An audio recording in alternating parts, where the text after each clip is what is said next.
చదలవాడ శ్రీనివాసరావు గారు, ప్రముఖ డిస్ట్రిబ్యూటర్లు శిరీష్ రెడ్డి గారు, సునీల్ గారు, నేను ప్రధానంగా కోరుకునేది ఏమిటంటే పర్సంటేజ్ సిస్టమ్ అనేది ఇప్పుడు కాదు, గతంలో మేము ఉన్న రోజులలో పర్సంటేజ్ ఉండేది. అందరూ ఆరోగ్యకరంగానే ఉన్నారు.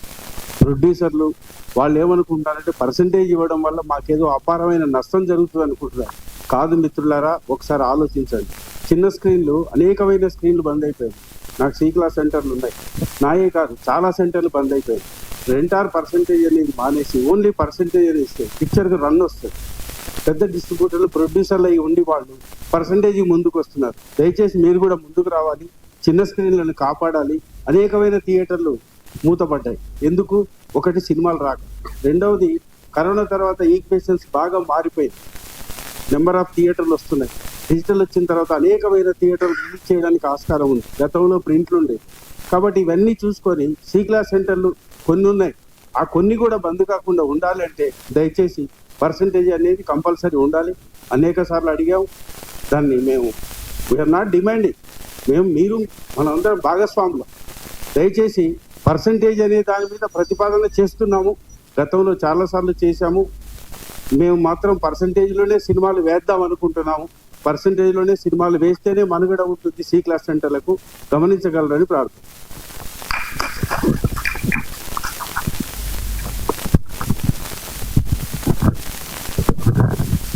మీరు అడుగుతారండి? మీరు క్వశ్చన్ ఎన్ని క్వశ్చన్స్ మీరు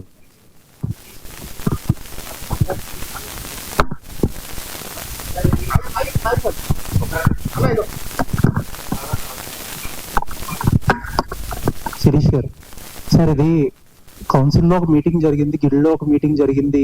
ప్రిపరేటరీ మీటింగ్స్ 15కి ప్రిపరేషన్ గా మీటింగ్స్ చేస్తున్నారు. యాక్టివ్ ప్రొడ్యూసర్స్ అందరూ, బారింగ్ రాజు గారు మీరు తప్ప అందరూ కూడా పర్సంటేజ్ సిస్టమ్ అనేది ఇచ్చే ప్రసక్తే లేదు అని చెప్పి క్లియర్ గా చెప్తున్నారని అంటున్నారు. అందరు కాదండి, అందరు ప్రొడ్యూసర్లు కాదు.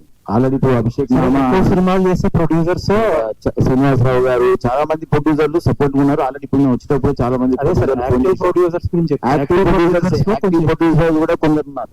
అలా పేర్లు చెప్పాల్సి సినిమాలు తీస్తున్నాళ్ళు ఇప్పుడు. సార్ అదే సార్, ఇప్పుడు మైత్రి లేకపోతే సితారా 2 సినిమాలు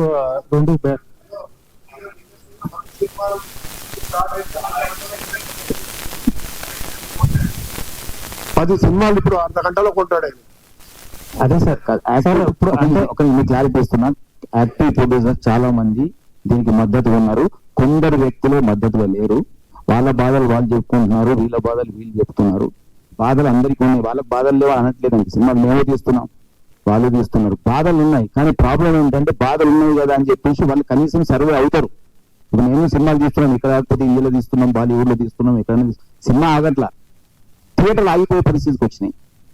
ఇప్పుడు ఇక్కడ ఉన్న స్టేజ్ మీద ఉన్న చాలా మంది ఎగ్జిబిటర్లు నేను బంద్ చేస్తాం థియేటర్లు అంటే, లేదు పర్సంటేజ్ విధానికి ఫైట్ చేసి పర్సంటేజ్ నిలబెడతాం, మీరు ఓపిక పట్టండి అని ఒక 20 థియేటర్లు హోల్డ్ అయి ఉన్నాయి ఇలా సిటీలో. లేకుంటే 20 థియేటర్లు బంద్ అయిపోతాయి. ఇప్పుడు కాకపోతే వాళ్ళకి హామీ ఇచ్చే మేము తీసుకొచ్చాము ఇక్కడికి. ఎందుకంటే ఇలా స్వార్థం ఏం లేదు, మాకు సెల్ఫిష్నెస్ ఏం లేదు. ఇక్కడ నైజాం ఏరియాలో థియేటర్లు బంద్ అయితే అందరు ప్రొడ్యూసర్లు బాంబేలో అగ్రిమెంట్ చేయాలి. ఇలా బాంబేలో సింగిల్ థియేటర్ లేదండి. ఎక్కడ సింగిల్ థియేటర్ మందరం మొత్తం నేను ఏం ఉన్నదల్లా ఇప్పుడు మన ఓన్లీ తెలుగు ఫిలిం ఇండస్ట్రీలో ఉన్నాయి సింగిల్ థియేటర్లు. దీన్ని కాపాడుకోవాల్సిన బాధ్యత మనకుంది. ఇప్పుడు నేను ప్రొడ్యూసర్, డిస్ట్రిబ్యూటర్, ఎగ్జిబిటర్ మూడిట్లో ఉన్నాం మేము.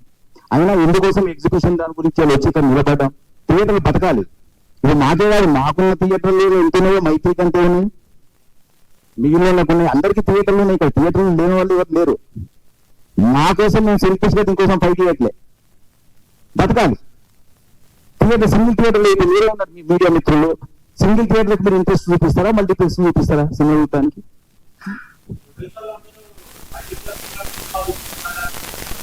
అది మరి మీరు అవాయిడ్ చేయట్లేదు. మీరు ఏంటో ఇంట్రెస్ట్ పెడుతున్నారు, మమ్మల్ని చిన్న చేసి వీళ్ళు అదే ఎగ్జిబిటర్ అదే అంటున్నారు, మీరు కూడా మమ్మల్ని చిన్న చూస్తున్నారని. సార్ మీరు వెళ్ళి సింగిల్ థియేటర్ సినిమా చూస్తామనండి, టికెట్లు ఇవ్వన్నారు కాదు.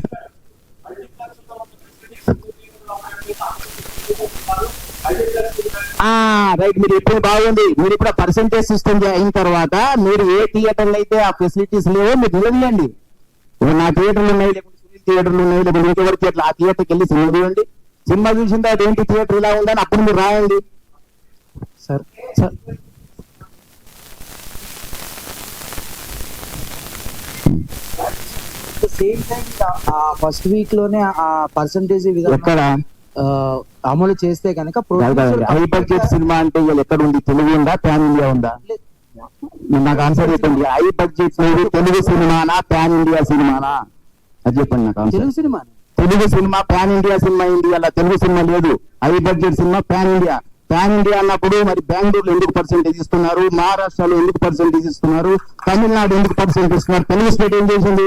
మన సినిమా, మన హీరోలు, మన డైరెక్టర్లు, మన వ్యవస్థ.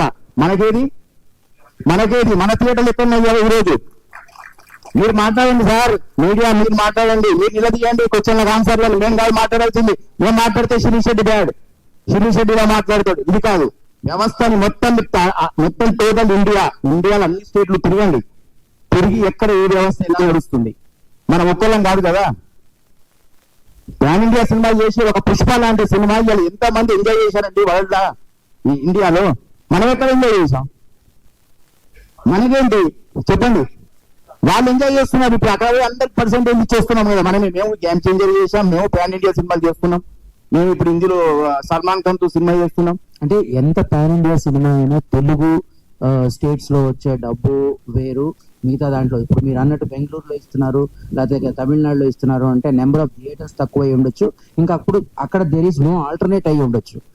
కానీ రావాల్సిన డబ్బే ఇక్కడ. ఒక నిమిషం, నేను ఆన్సర్ ఆల్టర్నేట్ ఎందుకైంది? మూడవటి బాంబేలో ఎన్ని సింగిల్ థియేటర్లు చెప్పండి? బాంబేలో ఎన్ని సింగిల్ థియేటర్లు? బాంబేలో సంవత్సరాలు ఆయన సినిమాలు రోజులున్నాయి కదా, ఇక్కడ పోయిన థియేటర్లు లేవు కదా. ఇప్పుడు అదే హైదరాబాద్ అదే అవుతుంది. ఇంకొక 1 year తర్వాత మొత్తం ఏ థియేటర్ కనపడుతుంది? ట్రిపుల్ ఆర్ రిలీజ్ చేశాను నిజాంలో. ట్రిపుల్ ఆర్ సినిమాకి ఇప్పటికీ సినిమాకి 100 థియేటర్లు పోయినాయి తెలుసా మీకు? 2 ట్రిపుల్ ఆర్ వచ్చినాయి. అంతరించిపోతుంది. ఇవన్నీ తెలిసిన వ్యక్తిగా నేను మాట్లాడుతున్నా. తెలియని వాళ్ళు చాలా మాట్లాడుతారు. ఇండస్ట్రీ ఏ ప్రొడ్యూసర్ తెలియదు, ఏ థియేటర్ బంద్ అయిందో తెలియదు, ఏ థియేటర్ ఉందో తెలియదు. నేను మాట్లాడుతున్నా పోతుంది. ఇట్లాంటి డిస్ట్రిబ్యూషన్ లో ఉన్నాం మేము. గుండాల వ్యవస్థలు ఇక్కడ డిస్ట్రిబ్యూషన్ అయితే మూసుకోలేం కదా. సో అంటే బీయింగ్ ఏ ప్రొడ్యూసర్, మీరు ఇప్పుడు ఒక 100 కోట్ల సినిమా తీసారు అనుకుందాం. ఈ 100 కోట్ల సినిమాని రిలీజ్ చేసినప్పుడు అప్పుడు మీరు కూడా యాజ్ ఏ ప్రొడ్యూసర్ గా ఈ పర్సంటేజ్ విధానాన్ని కావాలి అని అంటారా? 100%. ఎందుకంటే అని అంటున్నానంటే మీకు ఇది చెప్తా. వ్యవస్థ మారాలంటే ఇక్కడికి వెళ్ళి మారాలి, పైనుంచి మారదండి, ఇక్కడి నుంచే మారాలి. పాలిచ్చేవాడు పాలేరయ్యాడు. ఇవాళ వ్యవస్థ ఇక్కడ నుంచి స్టార్ట్ అవుతుంది, రెవెన్యూ ఇక్కడికి వెళ్ళి మొదలవుతుంది, థియేటర్ నుంచి రెవెన్యూ మొదలవుతుంది. కానీ ఇలా ఓటీటీకి పోయిన తర్వాత ఓటీటీ ఇంపార్టెంట్ అయింది, థియేటర్ చిన్న చూపైంది. అది కాదు కదా. ఇక్కడికి వెళ్ళి మనం ఎంజాయ్ చేసేది థియేటర్ని, మనం సినిమా చూసేది థియేటర్ని, కటౌట్లు పెట్టి ఎంజాయ్ చేస్తున్నారు, పాలాభిషేకం. ఎందుకంటే అంతగా ఎందుకు రిపీట్ రన్ సినిమాలు ఫుల్స్ వస్తున్నాయి కదా? ఎందుకు వస్తున్నాయి మరి? ఓటీటీలో ఉంది కదా మూవీ. అది థియేటర్ ఎంజాయ్మెంట్ మిస్ అవుతున్నాం కదా సార్. ఇది ఇప్పుడు ఆల్మోస్ట్ 5 నెలల నుంచి సరైన సినిమా అనేది పడలేదు. అందరికీ ఇక్కడ ఉన్న వాళ్ళందరికీ కూడా, మనందరికీ కూడా పెద్ద అనేది చాలా ఇంపార్టెంట్ సినిమా. ఆ ప్రొడ్యూసర్లు ఏమో పర్సంటేజ్ సిస్టమ్ కి మేము వ్యతిరేకమని ఓపెన్ గా డైరెక్ట్ ఇంటర్వ్యూలో ఇస్తున్నారు కదా ఆయన టీవీలో. మరి ఏంటి దీనికి సొల్యూషన్ ఏంటి? ఎందుకంటే ఇంకా చాలా దగ్గరకు వచ్చేసింది. అంటే సొల్యూషన్ ఏం లేదండి. యాక్చువల్లీ మేమైతే పర్సంటేజ్ విధానం లాస్ట్ మంత్ ఫస్ట్ నుంచే స్టార్ట్ అయింది. లాస్ట్ మంత్ నుంచి అయితే కంప్లీట్ గా పర్సంటేజ్ సిస్టమ్ తప్ప మేము రెంటల్ డే సినిమా ఇవ్వట్లేదు. ఎగ్జిబిటర్స్ అందరు తీర్మానం చేసుకున్నారు. రేపు ప్రొడ్యూసర్లు అదే మంచి మనసుతో అందరు వచ్చేసి పర్సంటేజ్ విధానం మేము ఒప్పుకుంటున్నాం కానివ్వండి అన్నప్పుడు ఇండస్ట్రీ చాలా ముందుకెళ్తుంది. సార్, కౌన్సిల్ మీటింగ్ లో ఇద్దరు ప్రొడ్యూసర్లు మీరు ఎవరైతే 22, 23 థియేటర్లు ఎవరైతే ఒక నోటీస్ పంపించారో, మీరు రన్ చేయలేకపోతే మాకు ఇచ్చేయండి థియేటర్స్, మేము రన్ చేసుకుంటామని అన్నట్టు తెలిసింది బయట వార్తలు. ఆ మాట మాట్లాడంటే వాళ్ళు ఒప్పుకుంటారా? అంటారా అలా? అది అది అది అనే మాట నేను చెప్పండి. వ్యవస్థను మార్చడానికి ఇదంతా అంటే ఎవరు మాట్లాడితే ఒక ప్రొడ్యూసర్ ఒకప్పుడు అన్నాడు నా ముందటిని, థియేటర్ వర్కౌట్ అవుతున్నాయి అంటే మూసుకోండి అన్నాడు ఆయన. ఆ వ్యక్తి ఇప్పుడు లేదు, ఇండస్ట్రీకి వెళ్ళిపోయాడు, సినిమా బంద్ చేశాడు, తీయడం మానేశాడు. అది కాదు కదా. ఇప్పుడు ఒక పని చేస్తున్నప్పుడు ఇప్పుడు మీరు వచ్చి నాకు క్వశ్చన్ వేశారు, మీరు అడగకండి అంటే అది కాదు కదా. మీ పని మీరు చేస్తున్నారు, మా పని మేము చేస్తున్నాం, అందరి పని. వ్యవస్థ నడవాలంటే అన్ని సమవుజ్జిగా నడవాలి. సినిమా అన్నప్పుడు వాళ్ళు ఎందుకు కోసం తీస్తున్నారు, వీళ్ళు థియేటర్లు ఎందుకు వేస్తున్నారు? అందరూ బిజినెస్ ఇక్కడ మాకు వర్కౌట్ అయితే. ఇంకోటి మీరు ఒకటి గుర్తుపెట్టుకోండి, ఒక హీరోకి రెమ్యునరేషన్ అడిగే హక్కు ఉంది. ఒక నిర్మాతకు సినిమాని అమ్ముకునేటప్పుడు ఏ రేట్ అయినా సరే ఈ రేట్ నాది అని చెప్పుకునే హక్కు ఉంది. ఒక డిస్ట్రిబ్యూటర్ కు ఒక థియేటర్ లో టర్మ్స్ చేసేటప్పుడు ఈ టర్మ్స్ కావాలి అని అడిగే హక్కు ఉంది. ఎగ్జిబిటర్ ఏ హక్కు లేవా? చెప్పండి, ఏ హక్కు లేదా? అంటే ఏంటి అసలు థియేటర్ ఇంకా ఇన్ని కోట్ల థియేటర్ని కట్టుకొని ఇచ్చేసి నాకు ఇది కావాలి అని అడిగితే సమస్యలు ఏంటండి? నాకు కావాలి అన్నప్పుడు ఎందుకు గొడవ? సార్ మీరు ఒక రిలీజ్ చేసిన ప్రెస్ నోట్ లో ఫస్ట్ వీక్ కింద, సెకండ్ వీక్ కింద, థర్డ్ వీక్ కింద అని ఉంది. అంటే ఎయిర్ కూల్డ్ థియేటర్స్ కి అదే పర్సంటేజ్, ఎయిర్ కండిషన్ థియేటర్స్ అన్ని ఎయిర్ కండిషన్లు ఎయిర్ కూల్డ్ అవుతాయి కదండి. ఇచ్చినప్పుడు జరుగుతాయి కదా. ఇప్పుడు అదే పని మీకు ఇంతకుముందు ఇచ్చిన తర్వాత ఏ థియేటర్ అన్నా బాగా లేనప్పుడు నిలదీసే హక్కు మీకు కూడా ఉంది కదా. మీరు ఇప్పుడు థియేటర్కి వెళ్ళి ఏంటి థియేటర్ ఇలా ఉంది మీరు రాస్తారు కదా, మీడియా మీరు రాస్తారు కదా, థియేటర్ ఇంత పర్సెంటేజ్ తీసుకొని ఇంత డబ్బు కలెక్ట్ చేసుకుంటున్నారు, తీరా చూస్తే సిటీలో థియేటర్లో ఏసీ సరిగా లేదు, సీట్ సరిగా లేదు, సౌండ్ సరిగా లేదు, మీరే రాస్తారు కదా. అప్పుడు మీరు ఇంత పర్సంటేజ్ అని అంటున్నారు కదా, ఇప్పుడు ఇలా కాకుండా వయా మీడియాకి ఏమైనా ఫ్లెక్సిబుల్ థింగ్స్ కూడా మీరు ఆలోచించారా? అంటే వాళ్ళతో కూర్చొని ఇంత కాకపోయినా ఇంత సినిమాలో కాదండి. ప్రాబ్లం ఏంటంటే చాలా సార్లు మీటింగ్లు అయినా మీకు గుర్తుండదు. అప్పుడెప్పుడు 21st నుంచి మేము థియేటర్లు బంద్ చేస్తామంటే పవన్ కళ్యాణ్ గారి సినిమాని టార్గెట్ చేశారా? వీరమల్లు అప్పుడు గుర్తుందా? ఇలా గత ఎప్పుడు ఏ సినిమాకు ఓ సినిమాకి టార్గెట్ అంటూనే ఉంటారు. ఇది ఎప్పుడు పరిష్కారం అవుతుంది చెప్పండి? అవును. తర్వాత చాంబర్ ఎవరు రెస్పాండ్ కాలేదు కదా. అన్ని ఓపిక పట్టిన తర్వాతనే ఇప్పుడు తెలంగాణ ఎగ్జిబిటర్స్ తట్టుకోలేక అనే దానికి ఇంకోటి కూడా చెప్తున్నా. చాలా మంది ఇప్పుడు సిటీలో మీరు చెప్తున్నారు చూసినా సౌండ్లు బాగలేవు, ఇవి లేవు, బాగలేవు అని. అవన్నీ ఎందుకోసం జరిగినాయి? వాళ్ళు మూత క్లోజ్ చేయడానికి రెడీ ఉన్నారు. వాళ్ళు పర్సంటేజ్ విధానం రాలేదనుకోని మేము మూసేస్తామంటున్నారు. పర్సంటేజ్ విధానం వచ్చింది, మేము రెనోవేషన్ చేస్తాం. చాలా మందికి నేను పొద్దున్న చేస్తే ఫోన్ కొడతాను, ఏమంటే థియేటర్ బాగా అయిపోయింది, అది అయిపోయింది సార్, మీరు పర్సంటేజ్ సిస్టమ్ వస్తే నా థియేటర్ నడుస్తుంది, లేకపోతే నేను థియేటర్ బంద్ చేస్తున్నా. ఏం చేయమంటారు చెప్పండి? థియేటర్లు బంద్ చేపిద్దామా? 100%. మేము ఇంకోటి మీకు చెప్పడం మర్చిపోయాం. అది బేసిక్ ఇంకోటి చెప్పడం మర్చిపోయాం. మేము మా తీర్మానంలో అది కూడా ఉంది. థియేటర్ రేట్లు పెంచాం. ఇది ప్రేక్షకులకు మేము ఇస్తున్న భరోసా. థియేటర్ల నుంచి మాత్రం టికెట్ రేట్లు గవర్నమెంట్ జీవో ఇచ్చిన థియేటర్ రేట్లు పెంచాం. అది ఇప్పుడు తీసుకుంటామండి. పాతే జరిగినాయి, ఎన్నో అయిపోయినాయి. ఇప్పుడు అవన్నిటికి సమాధానం చెప్పలేం కదా. ఇప్పుడు ఇక్కడ నుంచి మాత్రం లేదు. ఇంకా లాస్ట్ 2 years బ్యాక్ సురేష్ గారు మాకు థియేటర్ లో వీపీఎస్ చార్జెస్ పెరిగిపోయినాయి, మేము దాన్ని తీసేయాలని థియేటర్లు పనిచేశారు దాదాపు 1-2 నెలల పాటు. ఆ వీపీఎస్ చార్జెస్ ఎక్కడ లేవు, మన దగ్గర మాత్రం ఎక్కువగా ఉన్నాం.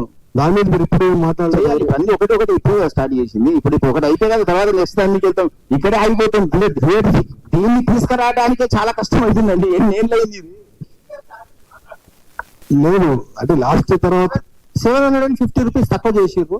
మేము ఇంకా ఎక్కువ అడుగుతున్నాము, మొత్తం తీసేయమని చెప్తున్నాము. వాళ్ళు 750 రూపీస్ మన మేడం మెయిల్ చేసిర్రు. దానికి ఇంకా మేము దాన్ని మొత్తమే తీసేయమని చెప్తున్నాం. ఆల్రెడీ జరుగుతున్నది అన్నమాట. ఎంసీ ఇప్పుడు పర్సెంటేజ్ సిస్టమ్ ఎంసీ కూడా ఉంటుంది, మెయింటెనెన్స్ ఛార్జ్ కూడా ఉంటుందా? అంటే దాని కూడా మళ్ళీ దాని కంపెనీ అసలు ఎంసీ సంబంధం ఏంటి? దెర్ ఇస్ నో సంబంధం. మీకు తెలియాల్సిన విషయాలు ఎంసీ అంటున్నారండి. మహారాష్ట్ర గవర్నమెంట్ 15 రూపాయలు ఇచ్చిందండి. అస్సాం 25 రూపాయలు. మన గవర్నమెంట్ ఇక్కడ ఇచ్చిన 5 రూపాయలు మాత్రం.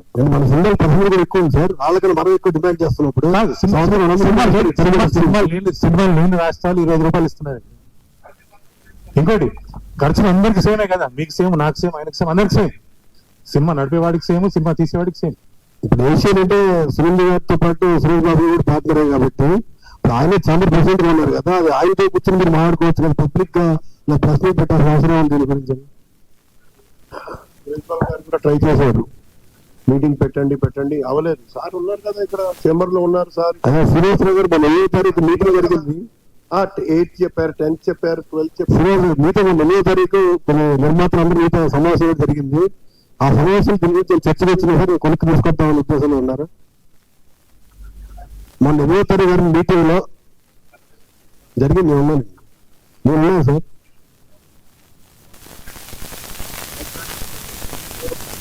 బాబు సార్, ఛాంబర్ లో ఏ వ్యక్తికి ఉండదు ఇందాక మీరు బాబు అడిగారు కదా, ఏదది ఛాంబర్ కాకుండా ఎవరు లెటర్ ఇచ్చారు?